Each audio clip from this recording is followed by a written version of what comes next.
नमस्कार विद्यार्थियों, मैं डॉक्टर मोनिका खेतरपाल, सहआचार्य डूंगर महाविद्यालय बीकानेर।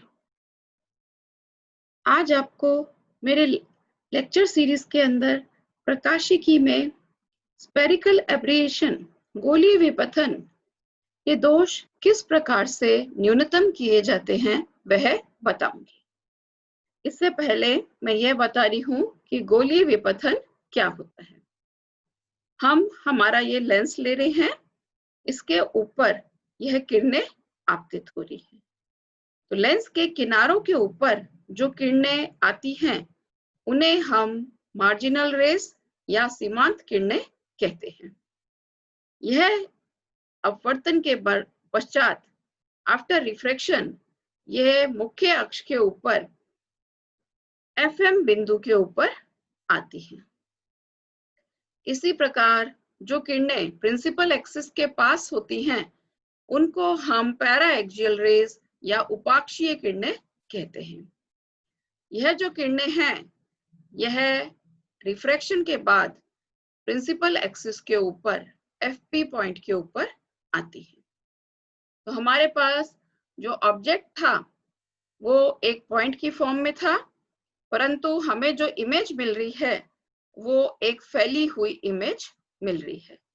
तो यह जो दोष है, इस लेंस के इस दोष को हम गोलीय विपथन अर्थात स्पेरिकल एबरेशन कहते हैं। अब चूंकि हम इस दोष को पूर्णतः नहीं हटा सकते तो हमें इसको कुछ कम करने की विधि अपनानी पड़ेगी। तो हम जो मेथड्स अपना रहे हैं इसको दूर करने के लिए उसमें सबसे पहला मेथड है अवरोधक के उपयोग से, बाय यूजिंग स्टॉप। अभी हमने देखा है कि हमारे पास लेंस के ऊपर जो किरणें आ रही हैं उनको हम दो भागों में बांट सकते हैं। एक किरणें तो हैं सीमांत और दूसरी किरणें हैं उपाक्षीय किरणें, मार्जिनल और पैरा एक्सियल रेज।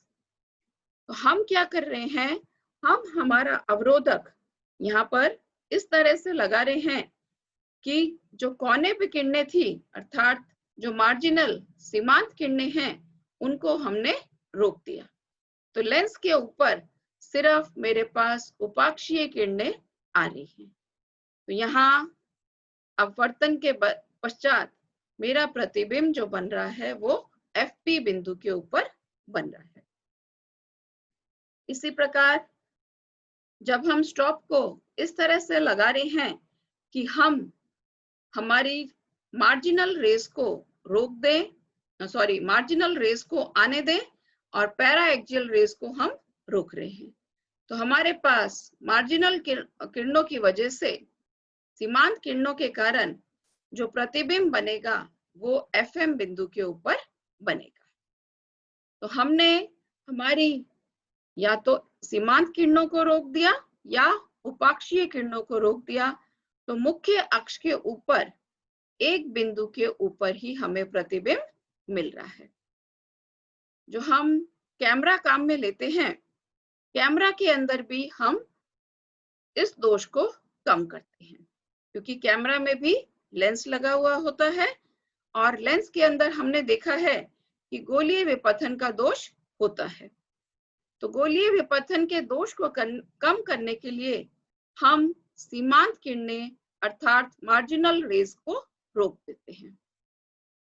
अब जो टेलीस्कोप है उसके अंदर भी हम स्टॉप का उपयोग करते हैं। स्टॉप के अंदर हम पराक्षीय किरणें पैरा एक्सियल रेज को रोक देते हैं। पर अगर हम ये वाला तरीका अपना रहे हैं तो हमारा स्पेरिकल एबरेशन का दोष तो कम हो रहा है, परंतु इस विधि से जो हमारा जो बिंब था वो प्रतिबिंब के रूप में हमें मिल रहा है, परंतु उसकी तीव्रता बहुत कम है।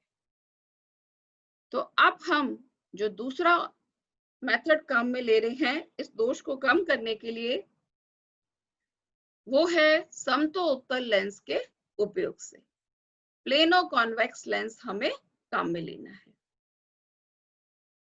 जो गोलीय विपथन है वो विचलन के वर्ग के समानुपाती होता है। विचलन को हम डेल्टा से रिप्रेजेंट करते हैं। मैं मान रही हूं जैसे ये लेंस है, तो लेंस के दो गोलीय सतह हैं। पहली और दूसरी गोलीय सतह से जो विचलन है वो मैं मान रही हूँ डेल्टा 1 और डेल्टा 2 के बराबर। तो हमारा अक्षीय गोलीय विपथन, एक्सियल स्फेरिकल एबरेशन, इसका मान आ जाएगा delta 1 plus delta 2 whole square. इसको हम लिख सकते हैं मैथ्स को सॉल्व करके, delta 1 minus delta 2 whole square plus 4 delta 1 delta 2। अब हमें अक्षीय गोलीय विपथन न्यूनतम करना है। यह कब संभव है? जब डेल्टा 1 और डेल्टा 2 बराबर होंगे। तो हमें हमारा लेंस इस प्रकार चाहिए कि दोनों सतहों का विचलन मेरे पास बराबर होना चाहिए। इसके लिए हम क्या कर रहे हैं? प्लेनो कॉन्वेक्स लेंस, समतो उत्तल लेंस का उपयोग कर रहे हैं। यहाँ चित्र में मैंने समतोत्तल लेंस दर्शाया है। समतोत्तल लेंस में क्या होता है? एक सरफेस तो प्लेन होती है और दूसरी सरफेस कर्व्ड होती है। तो हमने हमारी जो प्रकाश की किरणें ली हैं वो प्लेन सरफेस के ऊपर आपतित की हैं। तो हमारा जो डेविएशन होगा वो सारा का सारा कर्व्ड सरफेस से होगा। तो यहाँ पर दोनों सतह से विचलन अधिक हो गया। तो हमारे पास delta 1 not equal to delta 2 की कंडीशन आ रही है। तो यहाँ पर स्फेरिकल एबरेशन का जो दोष है वो अधिक होगा। अब मैं इसके विपरीत परिस्थिति ले रही हूँ, मतलब मेरी जो आपतित किरणें हैं, इंसिडेंट रेज हैं, वो मैं कर्व्ड सरफेस के ऊपर डाल रही हूँ। जब हम इनको कर्व्ड सरफेस पे डालते हैं तो दोनों सरफेस से जो डेविएशन है वो लगभग समान होता है। तो समान होने से मेरी कंडीशन सेटिस्फाई हो रही है। तो मेरा जो स्फेरिकल एबरेशन का डिफेक्ट है उसको हम कम कर सकते हैं। तो हमने क्या किया है? स्फेरिकल एबरेशन के डिफेक्ट को कम करने के लिए एक प्लेनो कॉन्वेक्स लेंस काम में लिया है। टेलीस्कोप के अंदर जो उत्तल पृष्ठ है, दैट मीन्स जो कन्वेक्स सरफेस है, वो हम प्रकाश किरणों की तरफ रखते हैं, जिससे कि टेलीस्कोप के अंदर भी हमारे पास जो गोलीय विपथन का दोष है उसको हम न्यूनतम कर सकते हैं। तो गोलीय विपथन का दोष हमें कम करना है। उसके लिए जो तीसरा तरीका हम अपना रहे हैं वह तरीका है by using a crossed lens. अब हम जो लेंस लेते हैं उसके अंदर दो गोलीय पृष्ठ होते हैं, दो अपवर्तनांक पृष्ठ होते हैं। मैं मान रही हूं कि उनकी रेडियस ऑफ कर्वेचर, वक्रता त्रिज्या R1 और R2 है। तो मेरे पास R1 और R2 की जो रेशियो होनी चाहिए, ये रेशियो होनी चाहिए 2 mu square minus mu -4 upon mu 2 mu plus 1। यहाँ पर ये जो म्यू है जो हमने लेंस काम में लिया है उसके पदार्थ का रिफ्रैक्टिव इंडेक्स है, उसका अपवर्तनांक है। मैं मान रही हूं म्यू 1.5 के बराबर। यहाँ म्यू का मान रख दूं तो R1 अपॉन R2 आता है -1/6। नेगेटिव साइन क्या दर्शा रहा है कि जो मेरी कर्व सरफेस है वो विपरीत दिशा के अंदर है। अब अगर मैं रिफ्रैक्टिव इंडेक्स का मान लेती हूँ 1.686, तो R1 अपॉन R2 का मान मेरे पास 0 के बराबर आता है। यहाँ से R1 का मान क्या आ गया? 0। दैट मीन्स यहाँ पर मुझे प्लेनो कॉन्वेक्स लेंस काम में लेना होगा। अब मैं देख रही हूँ जो चौथा तरीका हम अपना सकते हैं कि हमें गोलीय विपथन के दोष को कम करना है। इसके लिए हम क्या कर सकते हैं? हम दो पतले लेंस ले सकते हैं। उन दोनों लेंसों को हम एक निश्चित दूरी के ऊपर रखेंगे। तो चौथा तरीका है by using two thin lenses which are separated by distance. यहाँ पर ये दो मैंने लेंस लिए हैं और ये जो दो लेंस हैं ये कोएक्सियल हैं, अर्थात इनकी प्रिंसिपल एक्सिस कॉमन है। और दोनों लेंस कैसे लिए हैं हमने? प्लेनो कॉन्वेक्स लेंस लिए हैं। और प्लेनो कॉन्वेक्स लेंस की कर्व्ड सरफेस हमने आपतित किरणों की तरफ रखी है। अब आपतित किरणों की तरफ रखने से हमारे पास दो लेंस हैं तो चार सतह हो गई। इन चारों सतहों से हमें चाहिए कि विचलन का मान समान हो, तभी हमारा गोलीय विपथन का दोष कम होगा। दो लेंस दर्शाए हैं, उनकी फोकस दूरियां मान रही हूं f1 f2, बीच की दूरी है d के बराबर। पहली मेरी आपतित किरण है AB, ये लेंस L1 के ऊपर h1 ऊंचाई पर आपतित हो रही है, यहां से अपवर्तित होके दूसरे लेंस के ऊपर C बिंदु पर आ रही है।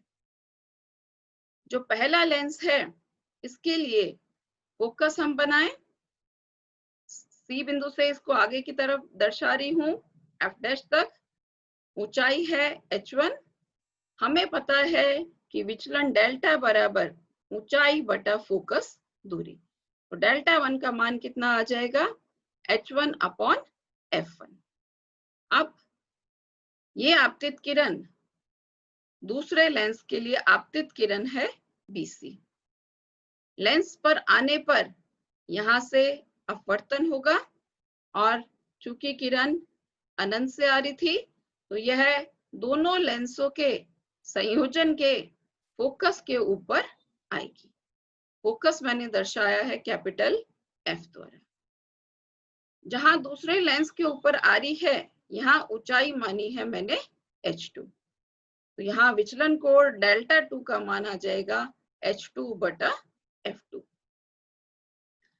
अब हमें पता है कि हमें गोलीय विपथन का दोष न्यूनतम करना है, तो न्यूनतम करने के लिए दोनों विचलन को मैं बराबर रख लूं, डेल्टा 1 और डेल्टा 2 बराबर रखती है। मान रख दें h1 upon f1, h2 upon f2, तो यहाँ से क्या आ जाएगा? h1 अपॉन h2 बराबर f1 अपॉन f2। अब मैं त्रिभुज मान रही हूं चित्र के अंदर BO1 f' और दूसरा त्रिभुज है CO2 f'। ऊंचाइयों का अनुपात ले रहे हैं और आधार का अनुपात ले रहे हैं। ऊंचाइयां दोनों त्रिभुज में है h1 h2 और आधार ले लें, तो पहले त्रिभुज का आधार कितना है? O1 f', मतलब फोकस दूरी f1 के बराबर, और दूसरे त्रिभुज का आधार है O2 f', जिसको कि मैं क्या लिख सकती हूँ? f1 minus d। तो मेरे पास ये समीकरण आ गया h1 अपॉन h2 बराबर f1 upon f1 minus d, और h1 अपॉन h2 का मान मैं पहले भी निकाल चुकी हूँ f1 अपॉन f2 के बराबर। तो ये मान रखने पर मेरे पास d का मान आ जाएगा f1 माइनस f2।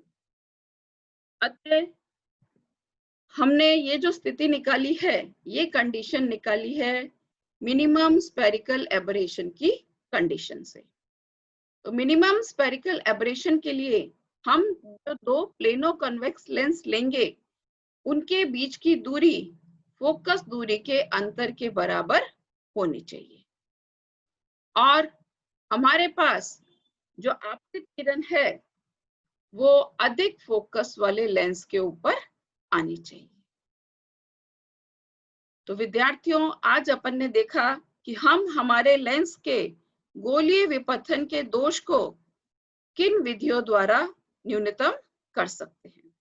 तो हमें न्यूनतम करने के लिए दो तीन कंडीशंस हैं, वो याद में रखनी है कि हमारे पास सभी सतहों से विचलन का मान बराबर होना चाहिए, अर्थात डेल्टा 1 बराबर होना चाहिए डेल्टा 2, और अगर हम दो पतले लेंस ले रहे हैं, प्लेनो कॉन्वेक्स लेंस ले रहे हैं, तो उनके बीच की दूरी का मान होना चाहिए f1 माइनस f2 के बराबर। धन्यवाद छात्रों।